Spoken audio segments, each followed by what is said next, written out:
Alrighty. Well, it looks like we have a great group brewing over here, so we will get started. Hello, everyone, and welcome to Echo Asthma Bootcamp. My name is Ashley. I am your facilitator. I'm joined today by my coordinators, Rachel and Hewen, as well as our wonderful hub team. We have Dr. Mandeep Jassal, and we have Dr. Christian Hermanson, Dr. Herm over here. I will let them introduce themselves before we get started with our pre-test polling question. Well, introductions and our pre-test polling questions. Mandeep, would you like to get started? Sure. Thank you. Hi, my name is Dr. Jassal. I am a pediatric pulmonologist at Johns Hopkins Hospital in Baltimore, and I run the pediatric severe asthma clinic here at Hopkins. My name is Dr. Christian Hermanson. I am a family physician by training. I work in the Lancaster General Family Medicine Residency Program, teaching residents to become family doctors, and I also work as a regional medical director for our health system. Thank you, Herm. Now let's get started with our first lecture hosted by Dr. Sucharita Kher. Good day, everybody, and welcome to the Echo Asthma Bootcamp, intensive training for severe asthma care. My name is Dr. Sucharita Kher. I'm an assistant professor at Tufts University School of Medicine and a pulmonologist in the Division of Pulmonary, Critical Care, and Sleep Medicine at Tufts Medical Center in Boston. The learning objectives for this program include: describe how GINA guidelines impact the current standard of care, identify criteria for severe asthma and asthma phenotypes to avoid diagnostic delay, assess severe asthma treatment options and identify which patient would benefit based on their phenotype and endotype, evaluate shared decision-making and incorporate into your practice. So in today's session, we'll talk about defining severe asthma. So what is the definition of severe asthma? The American Thoracic Society and the European Respiratory Society have defined severe asthma as one that requires treatment with guideline-suggested medications for GINA steps 4 and 5, which usually include high-dose inhaled corticosteroids, as well as a second controller regimen, and or systemic steroids for more than 50% of the previous year to either prevent it from becoming uncontrolled or that remains uncontrolled despite this therapy. It accounts for about 5 to 10% of patients with asthma, and it nearly contributes to 50% of the healthcare costs for asthma, which is often into the billions. So when is asthma considered uncontrolled? It's defined mainly by symptoms, so anybody with frequent daytime or nighttime poor symptom control, patients who have frequent exacerbations, particularly severe exacerbations that require 2 or more bursts of steroids in the prior year, each burst being more than 3 days each. History of serious exacerbations, such as those that require hospitalization or intensive care unit stay or mechanical ventilation in the prior year, and evidence of expiratory airflow limitation on spirometry. So these are patients who have pre-bronchodilator FEV1 below 80% predicted and a ratio of FEV1 to FVC below the lower limits of normal.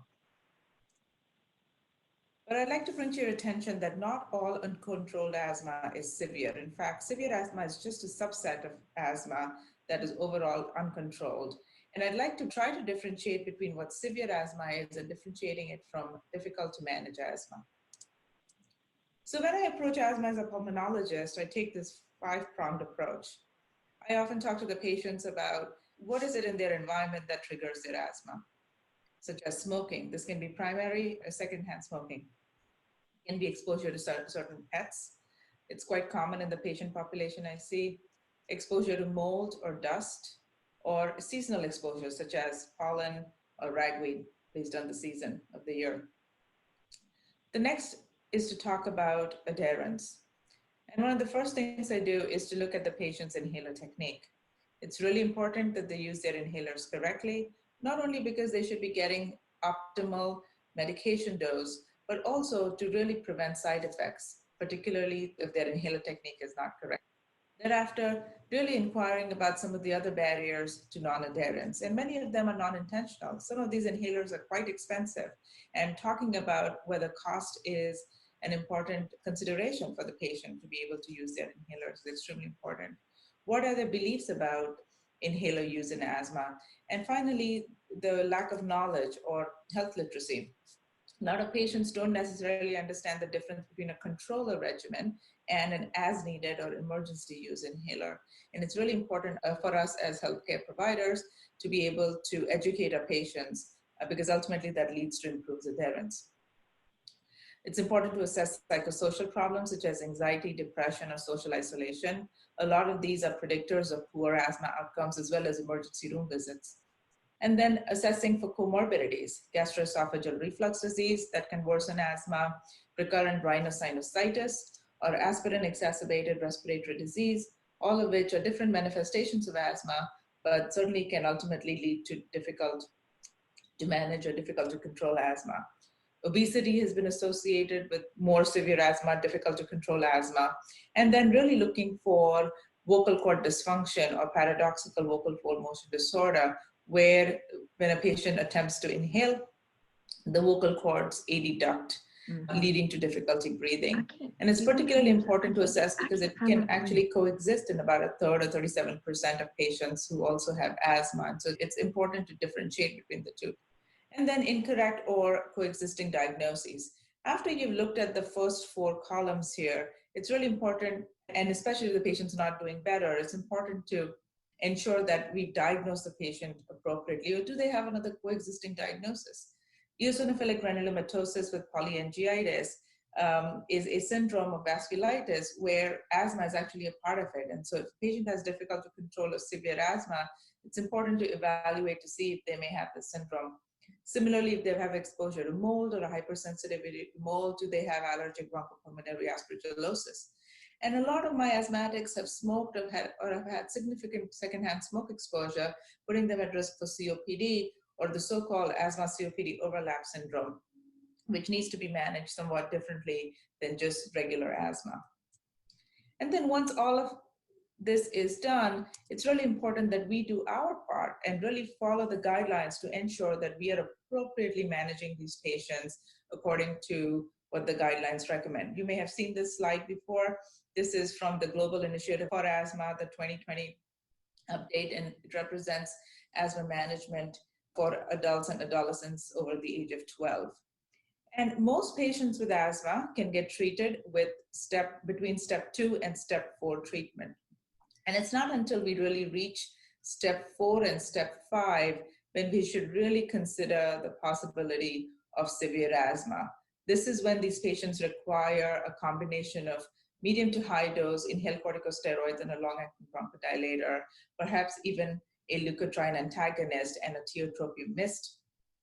And this is when really we should start thinking about what else can we provide for our patients to get better control on their asthma.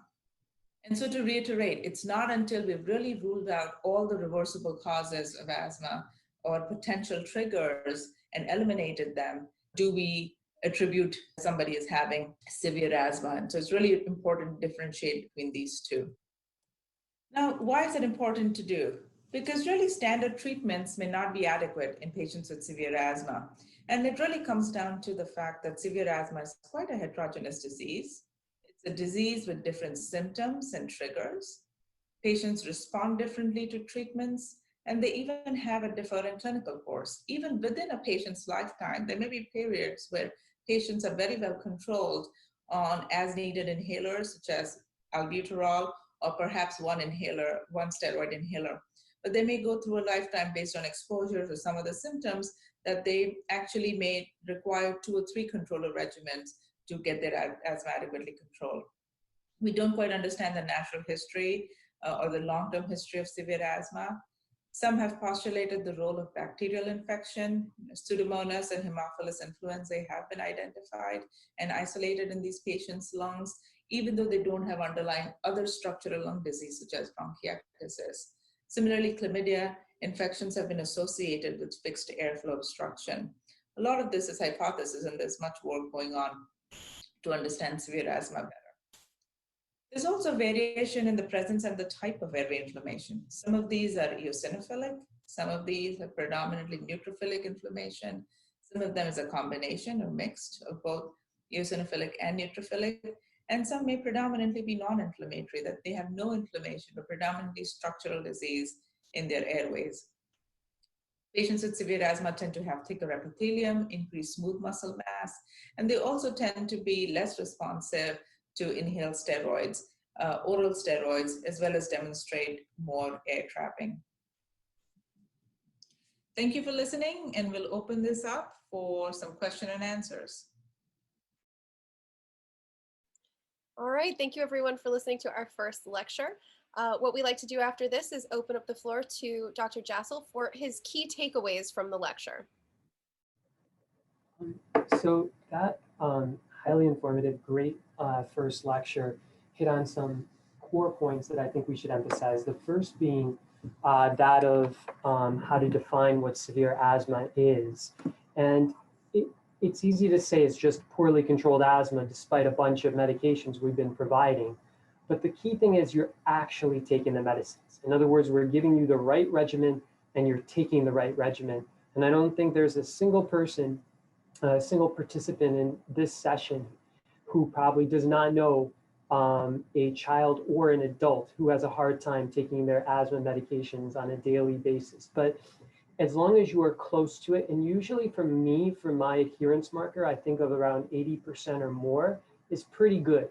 So I think if you're 80% or more taking your medicine and you still have poor asthma, I think you're falling into that severe category.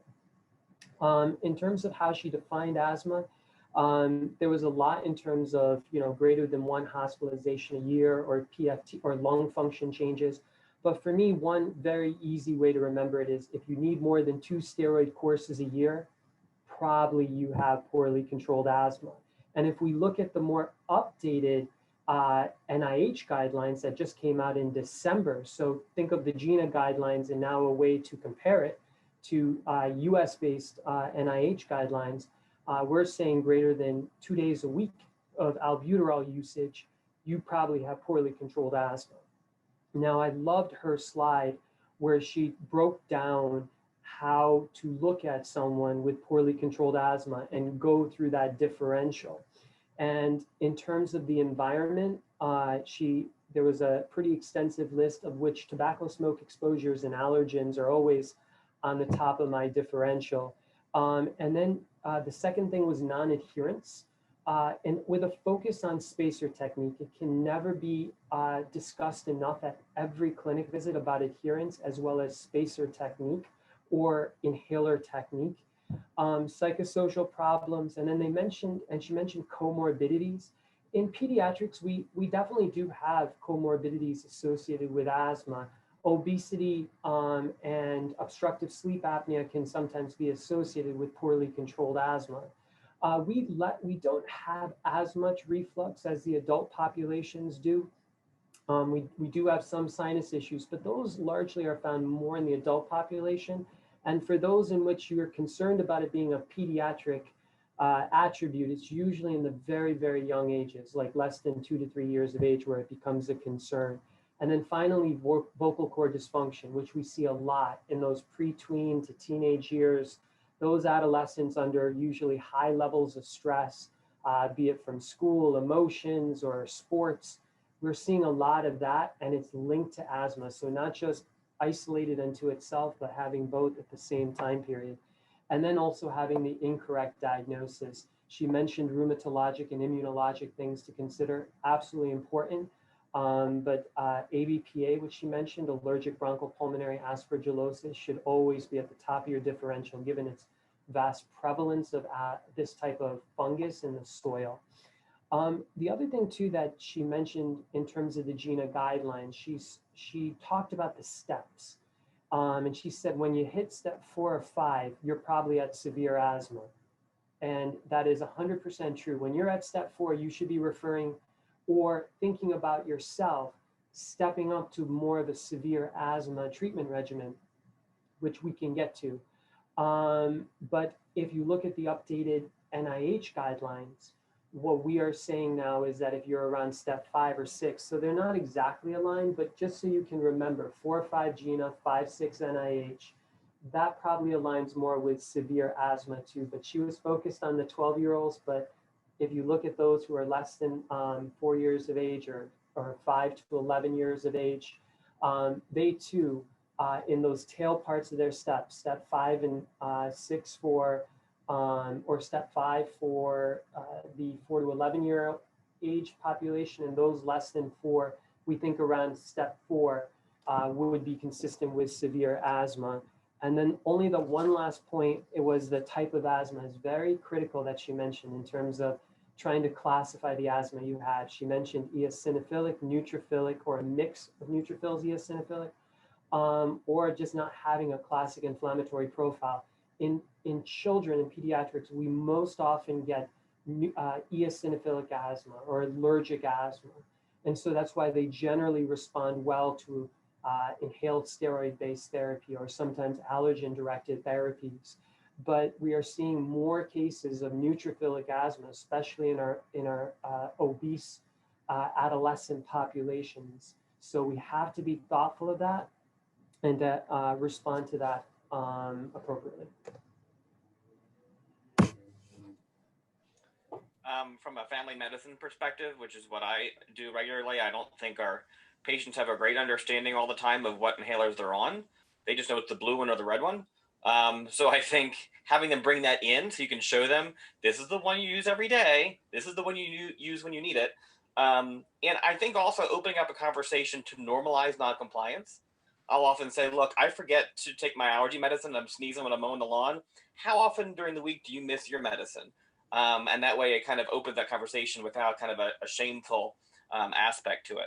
And I think part of that lack of training of how appropriate inhaler use is kind of on us as a health system, because we have a very small time with the patient. So referring to expand your care team to, we have a clinical pharmacist that does this, but people like Andrea and their asthma teaching program are going to partner with the patient in between the physician visits to try and help with that noncompliance and that ability to do the inhalers correctly.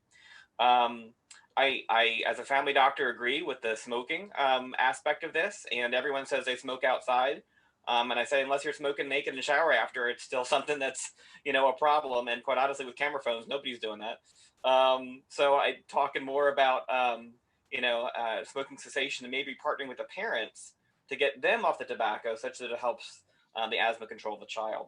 And for us, I think our technical aspect of monitoring someone's severity by PFTs or by spirometry has been limited by COVID. So I think those new ways of asking how often are you using your albuterol inhaler, how often are you having symptoms, as Mandeep mentioned, a fair bit of my asthma care has been telemedicine recently. So how do I try and get an idea whether they're severe or not, or whether they're controlled or not, is asking some of those questions to get a better handle on the next way to step up their care.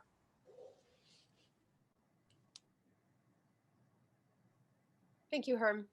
Thank you, Mandeep. Do we have any questions from the group?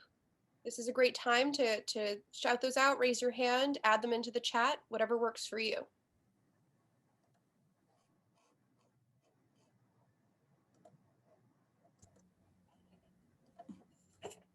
I have a question. What is the GINA guideline? Is there like a form that can be forwarded to my email so that I'm aware? As she was explaining that, I do recall, so I'm going back to school to be a nurse practitioner. So somewhere down the line, I was able to write those down, and I wrote down the steps, but I didn't know that was the GINA guideline. So I think that's what it was, but I just want more clarification on that, if you don't mind. Absolutely. Sorry, no, I'll just say we make sure that we make sure that everyone has all of the information from each session. So we're gonna send out the slide presentation to you usually by end of day today or tomorrow. Oh, okay. So then you can access everything that's on the slides, including the link to the GINA guidelines. So awesome. You can reference that against what you have in your notes. Sorry, sorry, Mandeep. No. So the GINA guidelines are the global initiative for asthma. So it's a group of international and U.S. I can barely hear you. Yeah, we're having some trouble hearing you. I'm sorry. If hopefully this is a little bit better. Um, Thank- the global initiative for asthma, or GINA, is composed of international as well as U.S.-based pulmonologists, allergists, immunologists, so just generally asthma specialists, and it's updated pretty frequently. So it has its own way of approaching asthma care that has really kind of guided us since the last update of the NIH guidelines previous to the one of December that's just been released. So that previous guideline was in 2007. So it's been a long time, but the December 2020 release of this NIH guidelines addresses a lot of the topics that GINA has done a great job of addressing over the years, but there are some changes or some differences in between the two. So there's not total harmony. So there are very important differences to note, even amongst severe asthma care, but there are very noticeable differences. Now, as far as the NIH updates, the entire update is about 300 and some pages. I think it's 330 pages. So I'll spare you that, but there is a 6-page update that people like Herm and I probably are more likely to read a little bit more rapidly. And there is an at-a-glance guide, and I would suggest taking a look at that because they did a really good job summarizing their approach. And I think each one has its strengths, and we can talk about, which one would work a little bit better, but the big changes between the two is really the advocacy for more long-acting albuterol along with inhaled steroids, so combined LABA ICS, to be used as a controller and as a reliever medication in select populations. Okay, thank you. Thank you. Thanks, Viola. So I want to address some of the questions that we have in the chat. We'll always read these out loud just so you guys know. Julie asks, how has COVID complicated your treatment? And also, does ground glass opacity ever heal?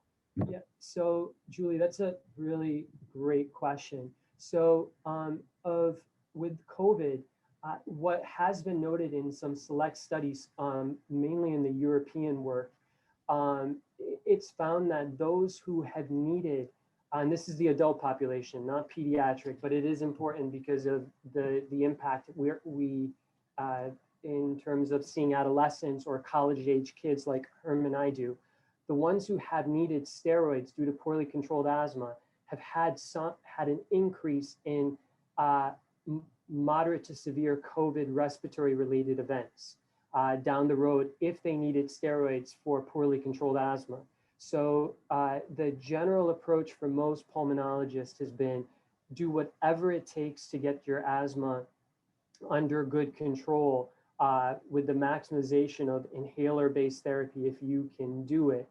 The other component though of COVID on the other side of it though is that as a pediatrician, we haven't seen that much poor asthma control.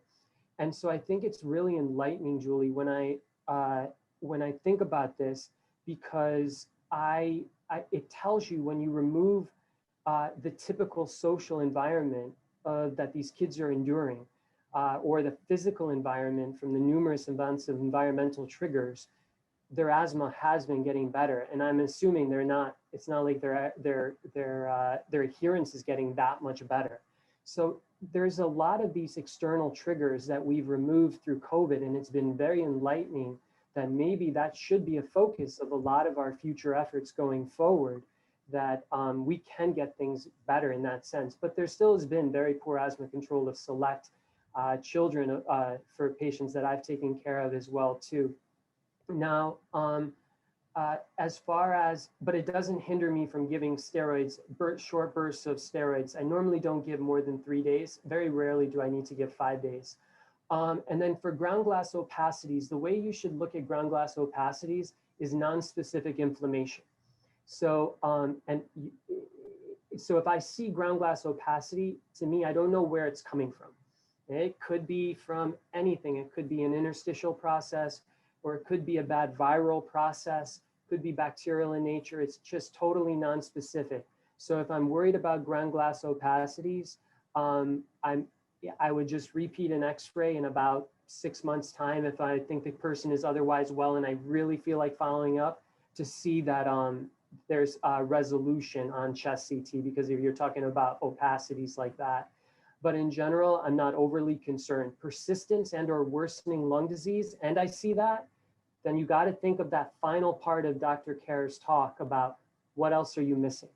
Was this something that resembled asthma, but is not really asthma? The other thing I'll just say about the pandemic affecting asthma care from a family medicine perspective is that we're not able to give nebulized medicines in our office because it's aerosolizing. So we've been teaching proper albuterol MDI use and maybe going more than just those 2 puffs to try and get them the care that they need. And then, of course, using steroids like Mandeep mentioned. I'm also seeing an increase, I believe, in childhood obesity, which I think may be related to the lack of activity that people are having, because we have a lot of school that is now virtual, and we're even doing a conference now virtual. So I've also seen that the virtual day is shorter for the school season, such that kids go from their virtual learning to their Fortnite and their video games. So if we can get people moving again, perhaps we will have less of that childhood obesity, which would negatively affect the asthma. Those are 2 things I just add that I'm seeing for asthma care now. Okay. Thank you. Alrighty, and we have a couple of helpful links just so that everyone knows. We're probably going to add these to our resource tab shortly. So for those of you who are here for our onboarding session, we showed you what the resource tab looks like. We've got lots of great information there. So for anyone looking into vocal cord dysfunction, we've got the link there. Thank you, Andrea, as well as copay assistance for generic and brand name drugs. So thank you everyone for your questions. I think now is a great time for us to scoot over to our case presentation. Once again, thank you so much, Jackie, who may have left us, but for sending over her case. But we're going to go over Dr. Jassel's case right now. Alrighty, Mandeep, take it away. Sure.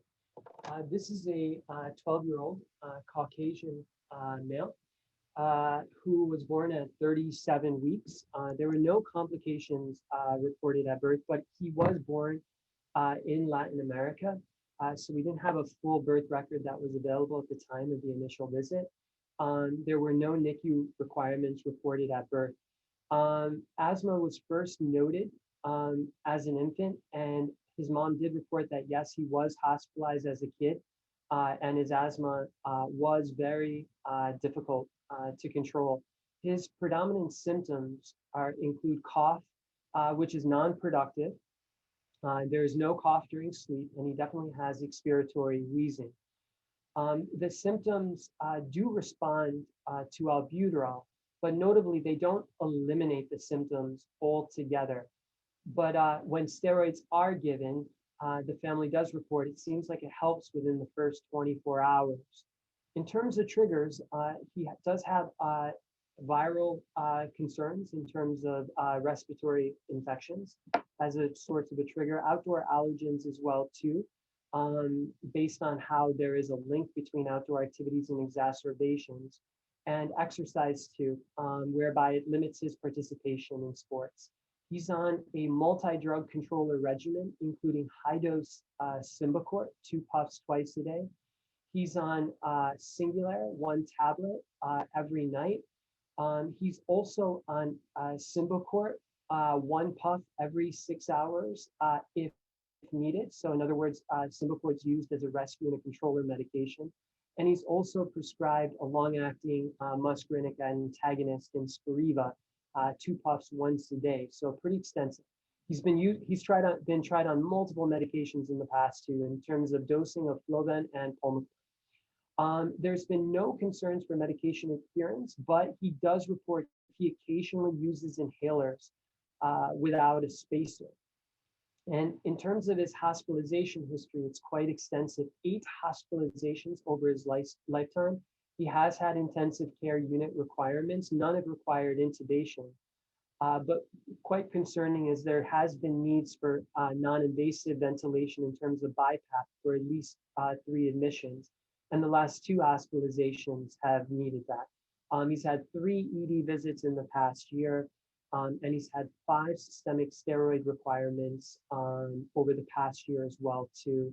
And there had not been any asthma control test performed.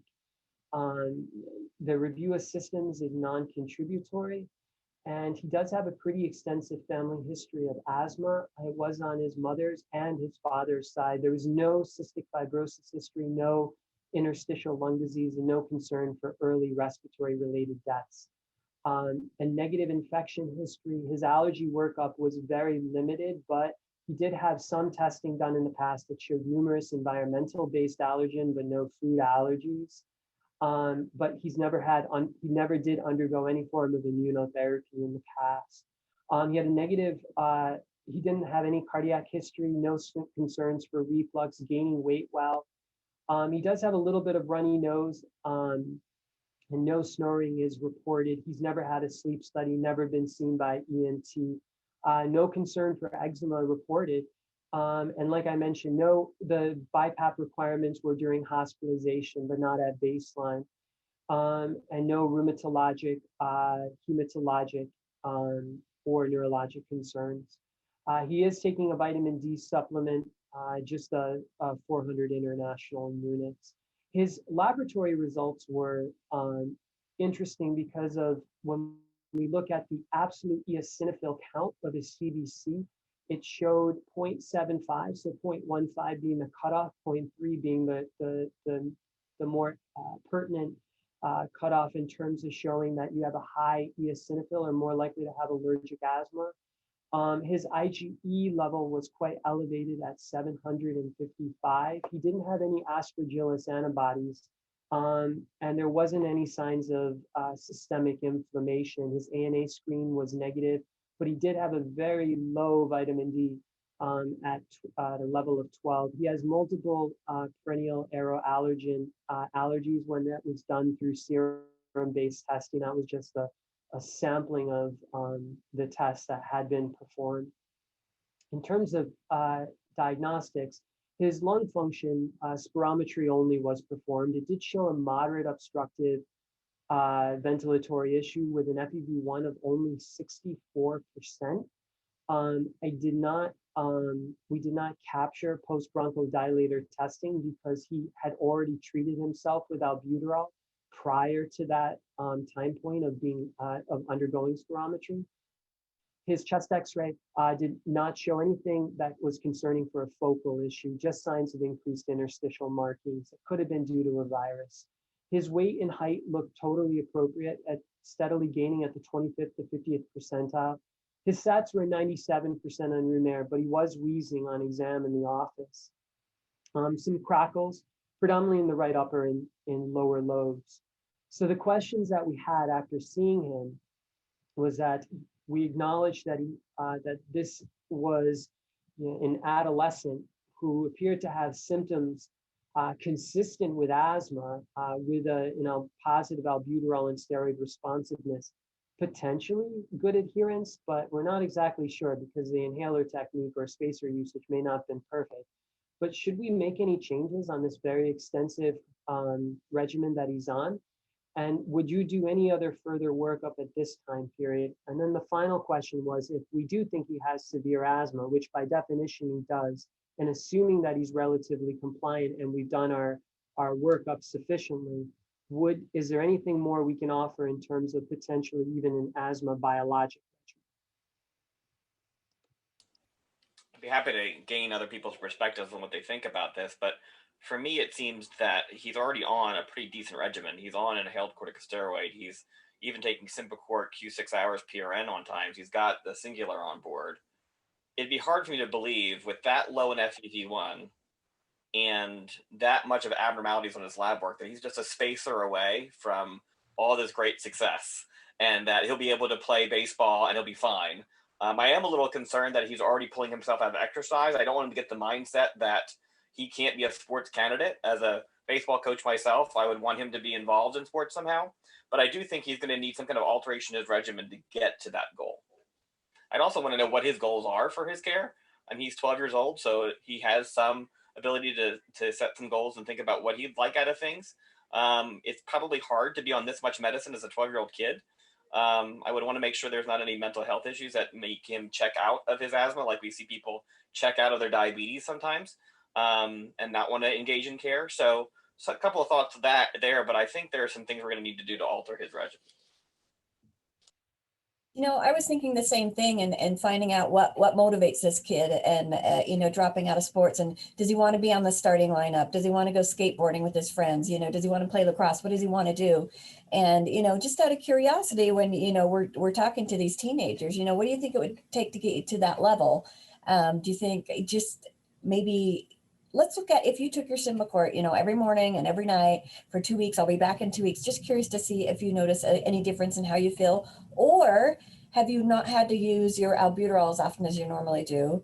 Another thing I would want to look at is if there was an asthma home visit program in his area and look at what's going on in the home. So I saw some cat and dog dander on there. So wondering about air cleaners, wondering about what's going on with carpet, wondering about if the furnace filter has been changed. Wondering about a lot of that, and if he would be a candidate for allergy shots as well, if that would help keep his allergies in check, which would also help his asthma. But yeah, a lot there to figure out what's really going on in the home. And this for me is difficult with my asthma home visit program, since we can't do it in person. I really rely on that sniff test when I get in, because a lot of times I can smell dog urine or pet urine, or I can smell the smoking. And then oftentimes, very frequently, I'll have an asthma attack in a home because of all the cat and dog dander. So that's always fun. But yeah, really figuring out what's going on in his home would be really important to me anyway. Yeah, I think, you know, if I could speak to the points that her mentioned, as well as Andrea, both you brought up excellent points about the impact on activities. I think that's almost always the number one thing that comes out of families, and some of the kids. Usually the kids are silent for most of these visits at first. But once the sports come into play, or once the daily activities get impacted, that's usually the most devastating part. And that's where the conversation usually can be then more directed towards what more we can do, and then in terms of altering therapies as well too. But the other thing too is the mental health, or the concerns for their well-being in that component, because it's sort of the chicken or egg hypothesis. You know, is that worsening the asthma, or is that a contribution, or is that a secondary output from the asthma? And Herm had mentioned in a previous session about, I think he was using a PHQ scoring or some form of scoring like that to assess for anxiety and depression, and potentially the need for treatment of other related mental health comorbidities. So I think that's a very important point to address. And then you mentioned about the home visits. Yes, so the child lives here in Baltimore City, and so our health department has a home program that we use, or our community asthma program. Unfortunately, due to COVID, we don't have as many resources available in terms of going to the home, but we do have that option that was available. We did refer them, so they do follow up, at least from a phone call. I'm not sure about a home basis in terms of from the COVID pandemic standpoint, but the new guidelines, at least from an NHLBI standpoint, are saying that if you are concerned about environmental issues, then you should take a home remediation plan, or try your best to come up with a component of something that could help address that. And if you go to the NHLBI website, you can print out their new asthma action plan, flip it onto the second page of it. And on the second page, they have an entire part just dedicated to home remediation, or home actions that you could take to help with environmental issues as well too. And then for the allergy shots or immunotherapy, this gets a little bit tricky just because the asthma is so poorly controlled, and the FEV1 being 64%. So, but I do think with improved levels of asthma control, he would be potentially a really good candidate, especially if there's a clear trigger, especially because he goes outside and he plays and he has a hard time breathing right away, even before he even starts to run. You know, I think he would be a good candidate. We just got to get his asthma under better control. The other thing I throw out there, we have multiple school nurses on this call, is that if he's hospitalized 8 times out of 12 years, he probably is missing his school occasionally. So I wonder if there's some kind of ability for the practices to connect with the school nurse, help foster, again, some of that education of how to use your medications correctly, how to use your technique correctly. We have the blessing that our EMR for our office connects to the school nurses in our county. So they'll be able to see changes in regimens and see changes in dosing and such. But I don't think everyone has that ability to connect with the PCP and the school nurse. So I would think that at least a phone call relationship would be a good thing to partner with the school nurses for his care. You know, Yeah, and I know that I know that some of the school nurses or some school districts have programs where they actually will give the kids their inhaler at school. So their controller. So maybe at least they're getting the controller in the morning, and maybe once a day is better than none. But I know that I wish we had that here. We don't, unfortunately, but that's a great option too.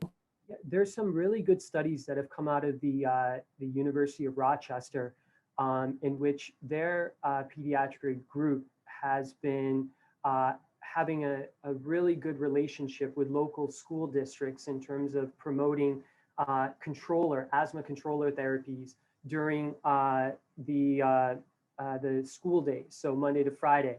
And I think that is really interesting, because just once daily therapy for 5 days has resulted in a good improvement of asthma control. But does anyone else have any other questions right now about the case in particular? Or suggestions for care?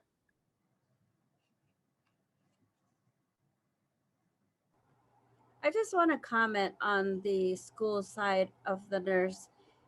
I've said before, I'm new to the district, so therefore the organization, the PCP, we don't have that here. We do have a local hospital.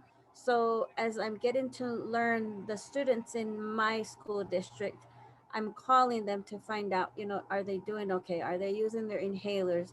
And a lot of the times the students I've talked to, the parents, they're very compliant and they're very good about having their children use their inhalers, and I didn't have any students who were in the severe category, so that's good to know. But in the event that I do, then this information that's being shared today will be a really good educational piece to let them know once we go back into face-to-face, which I don't foresee that in the future. Right now our community has a rise in COVID, so we're staying away from that. But per the New Mexico Public Education Guidelines, they're requesting a lot of the respiratory students not to be in school, but to be 100% virtual. That I know. So, but thank you for this bit of information. It's really been helpful for me. Thank you. Thank you, I Viola. said on previous calls, but for this group, I'm anti-COVID. I don't like COVID, and COVID should go away. Get a vaccine. Hey, Viola, I was thinking one thing that Dr. Herr mentioned earlier is just the kind of the way that you word it with these people, because they're going to want to please the physicians. They want to please you as a nurse, and they're going to say, oh yeah, I use it every day. Or if you say, are you using it every day? Yes. But if you change it a little bit, and I use that with the people I work with too, and say, sometimes I forget, I'm tired when I get up in the morning, I'm tired at night, and one dose isn't going to hurt if I just miss one dose. And sometimes I'll forget a couple days a week. So if you kind of do it something like that, or there's another thing, there's another doctor that would say, well, most of my patients only take their medicine like 3 or 4 days a week. And they'll say, oh, well, I take mine 5 days a week. So you get a little bit better, or you could even say most patients maybe take it 2 or 3 days a week, and they'll say, well, I'll take it 4. So you're really getting down to the truth there, because they're embarrassed about not really giving a truthful answer. So that can be really helpful too. Thank you, Andrea. So in the interest of time, we only have a couple of minutes left. We don't want to go over too much, but I would love if Dr. Jassel could summarize the case for us, and then we'll scoot on to our housekeeping items for the end of the session. Sure. So this was a 12-year-old with severe persistent asthma who was on a pretty multi-drug regimen that was poorly controlled. And what we did was we tried to at least see if we could try to make it a little bit easier for his regimen and try to give him as much of a once daily form of therapy to give him a better shot of getting under better control. We did capture his pharmacy refill history. It wasn't as great as what we would have hoped for. It was less than a 50% fill rate. And so we wanted to see if we could make it better. So Julie, who put something in the chat earlier in terms of would Dulera be appropriate, I think Julie and I were thinking alike in that sense, whereby Dulera and medicines that an alternative ICS or ICS-LABA could be helpful. Dulera has one nice benefit is that the ester Dulera is mometasone furoate, and the furoate has a longer binding affinity in the lung space. So you could technically give it as a once daily therapy. So that's why Asthmanex, which is mometasone furoate, can be given once a day in select populations if you wish. But we decided we would change up the therapies, but this time for this kid, we were going to give Arnuity. So we gave him Arnuity, which is fluticasone furoate, to see if we could help him get under better control with that once daily regimen. And we continued the Spiriva and the Singular and albuterol while we tried to maximize adherence. We have a program where we kind of give regular reminders to kids. It was a little bit hard. We lost him to follow-up for a couple months, but we did reconnect with them, and with poor control continuing to be appreciated, we repeated lab work. It showed that he still has this very high allergic eosinophilic picture. His compliance did get a little bit better, but didn't really meet the threshold we were looking for. So we are now seeing him through telemedicine visits on a almost twice monthly basis to improve his level of asthma control. So going back to Julie's first point about how did COVID affect things for us, it made it better because now we do more telemedicine visits. So now I can see people more often to get their compliance up. Thank you, Dr. Jassel. Sure. All right, everyone. So let's scoot to our post-test polling questions. We'll try to make these nice and quick for everyone. Our first questions: I plan to use the GINA criteria to identify severe asthma. Strongly disagree, disagree, neutral, agree, strongly agree. Number two, how confident are you now in correctly using GINA criteria to identify severe asthma? Not confident, slightly confident, moderately confident, or highly confident? Thank you, everyone. And now for our post-test knowledge questions. Question one: all asthma that is difficult to control is considered to be severe asthma. True or false? And question two: which of the following most likely represents a patient with severe asthma? A 16-year-old female with B2 agonist responsive wheezing, appreciated equal to or less than 2 times per week and is currently on ICS-LABA and LAMA therapy. An 8-year-old male born with a history of chronic cough and poor weight gain. Cough appears to be responsive to B2 agonist but responds well to just antibiotic therapy. Or a 10-year-old male with history of wheezing and cough despite being on high-dose ICS and leukotriene modifier therapies. He requires systemic steroids more than 4 times per year with daily reported need for albuterol. Hopefully just reading those out gave you a little bit of time to answer. Alrighty, thank you everyone for answering those. And now at this point we share the screen so Dr. Jassel can give you the correct answers. Okay. Oh, you're muted?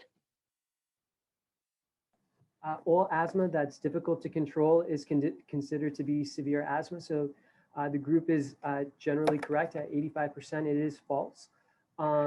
As we know that asthma can come in many different varieties, and if it's difficult to control, you got to think of all that differential that was mentioned in Dr. Kerr's chart, including adherence.